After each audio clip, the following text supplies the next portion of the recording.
Hello! Welcome to Until My Batteries Expire.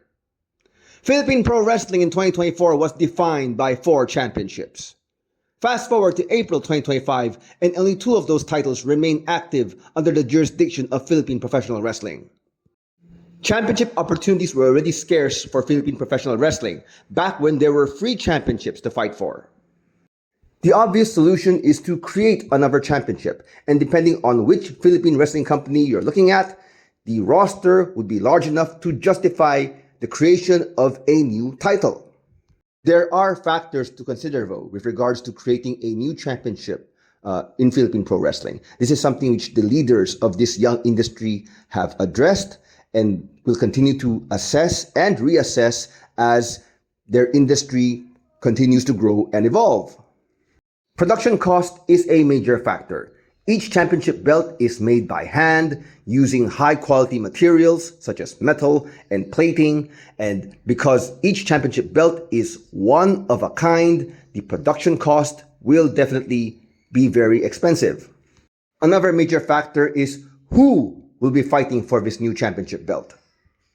Depending on the title belt's qualifications, certain wrestlers will be unable to compete for it. Ideally, the new championship should reflect the needs of the promotion. However, in some cases, if you build it, they will come, which was the case with the World Underground Wrestling World Tag titles. The Philippine chapter of World Underground Wrestling has a roster size of under 10 wrestlers. However, when the opportunity to challenge for the World Underground Wrestling Tag titles presented itself, Ken Cypher and St. John Martin joined forces to take their shot. In the end, these 2 men took on challengers both at home and from overseas. In the end, their tag team, Turn Zero Kill, had a tag title reign of 470 days. In my opinion, the quality of Turn Zero Kill's tag title reign was at par with the title reigns of Mike Madrigal, Fabio Makisig, these guys who are the main champions of promotions such as MWF and FPW.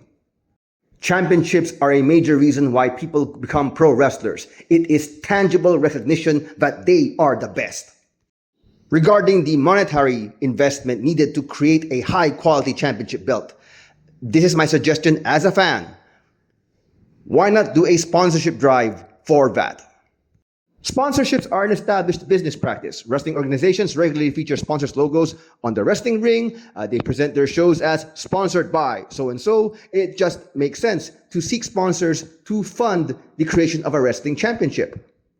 I wouldn't be surprised if the local promotions are already exploring this idea to some extent. It's probably more an issue of hammering out the specifics, such as, for example, whether to include the sponsors' logos on the championship belt or some other form of acknowledgement for the people who will provide the funds for this endeavor.